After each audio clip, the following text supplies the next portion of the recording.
जय हिंद दोस्तों, मैं आसिफ बड़ौला स्वागत करता हूं आपके अपने यूट्यूब प्लेटफॉर्म पे।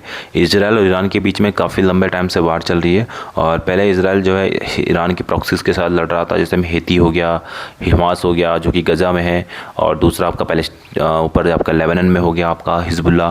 तो इन सबको ऑर्गेनाइजेशन को ख़त्म करने के बाद अभी रिसेंटली जो है ईरान और इजराइल की डायरेक्ट वार हो रही है। और अभी ईरान ने करा है इजराइल के ऊपर अटैक। अभी ऐसा लोग वेट कर रहे हैं कि इजराइल कब अटैक करेगा ईरान के ऊपर। बट अल्टीमेटली इंडिया को इससे क्या बेनिफिट होगा, तो इंडिया को इससे बावर्ची का ठुल्लू मिलेगा। अगर ईरान हार जाता है, इजराइल हार जाता है, दोनों की तरफ से इंडिया का ही नुकसान है, क्योंकि इंडिया का बहुत ज़्यादा ट्रेड होता है मिडिल ईस्टर्न कंट्री में। इंडिया को डेवलप कंट्री बनना है। 2047 में, 2030 में हमारे डिफरेंट तरीके के लक्ष्य हैं, वो कभी पूरे नहीं होंगे अगर मिडिल ईस्ट अनस्टेबल रहेगा। क्योंकि मिडिल ईस्ट से हमारे कंट्री में ऑयल आता है। अगर वहाँ से oil proper time to time नहीं आएगा और बहुत महंगे रेट पे अगर इंडिया में ऑयल आएगा, तो डेफिनेटली एक बात तो पक्की है कि इंडिया कभी भी डेवलप कंट्री बनने से तो दूर रहा, और 2-5 साल लेट बनेगा। अगर बनेगा भी तो 2-5-10 साल आप लेट कर सकते हो, और डिपेंड करता है कि वार किस लेवल की हो रही है। पहली चीज़ तो ये होगी। दूसरी चीज़ होगी कि क्या आप इजराइल जो है ईरान से बदला लेगा। तो एक चीज़ मुझे बहुत ज़्यादा डाउट होती है, इन जब जितने बड़े बड़े लीडर्स होते हैं ये आपस में फुल्ली बात करते हैं। इंडिया में भी आप देख लीजिए, राहुल गांधी हो गया बीजेपी के लीडरों से आराम से बात करते हैं, मोदी जी हो गए सारे अपोजिशन के लीडर से आपस में बात करते हैं। पब्लिक में एक दूसरे को गाली देंगे, लेकिन प्राइवेट लाइफ में एक दूसरे से सब पूरी बातें शेयर करते हैं और आपस में हंसी मजाक करते हैं। जिस तरह से आप दो दोस्त बात करते हैं, उसी तरह से ये बात करते हैं। तो सेम सिचुएशन जो है, मुझे ऐसा लगता है कि इजराइल, ईरान और अमेरिका, ये इनके लीडर जो हैं आपस में बैठ के बात करते होंगे। और लीडर भले ही बात नहीं करते होंगे, लेकिन इनके जो डिप्लोमेट है वो आपस में बात करते होंगे, क्योंकि हर कंट्री के हर स्टेट में अपनी अपनी एम्बेसी है।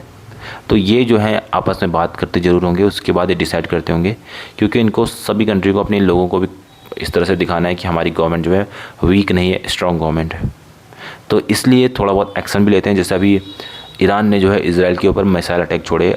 ऐसा बताया जा रहा है कि 81, कोई 100 बोल रहा है, कि कुछ बोल रहा है, पर जितने भी रहे होंगे उसकी वजह से एक भी पीपल को डैमेज नहीं हुआ। तो इससे एक बात क्लियर हो जाता है कि ईरान एक पावरफुल कंट्री है। ऐसा नहीं कि इजराइल के सामने ईरान कुछ नहीं है। ईरान जितना इजराइल होगा उससे ज़्यादा ही होगा ईरान, उससे कम नहीं है। और जो डोम सिस्टम है उसमें भी ऑलमोस्ट उसको भी भेजते हुए इजराइल ने अंदर, जो ईरान ने जो है उसके अंदर जो है मिसाइल अपने डाल दिए। तो कहीं ना कहीं मुझे लगता है इसमें पहले से ही प्लान था। इजराइल को ईरान ने बोला होगा कि हम आपके ऐसे एरिया में बम मारेंगे या मिसाइल मारेंगे जहाँ पे आपको कोई भी सिविलियन की कैजुअलिटी नहीं होगी। और इजराइल ने भी सेम इसी तरह से बताया होगा कि ताकि आपकी भी इज्जत बन जाए और हमारी जो है लोगों की जान भी ना जाए। क्योंकि अगर लोगों की जान जाती है तो फिर मैटर सेंसिटिव हो जाता है, फिर उसको पब्लिक जो किसी वार में इन्वॉल्व हो जाती है, तो फिर उसके बाद उसको कंट्रोल करना बहुत ज़्यादा मुश्किल हो जाता है। गवर्नमेंट भी कुछ नहीं कर पाती उसके बाद। तो अमेरिका इन सब का बिचौलिया है, मीडिएटर है। तो ये सब जो है जो भी करते हैं आपस में बात करके करते हैं, लेकिन इस बात के भी कंफर्म सोर्सेज नहीं है। क्योंकि अगर आपस में बात करते हैं तो शायद इस तरह से हिजबुल्ला और हमास के ऊपर जो ईरान खर्चा करता है, तो शायद वो खर्चा भी नहीं करता।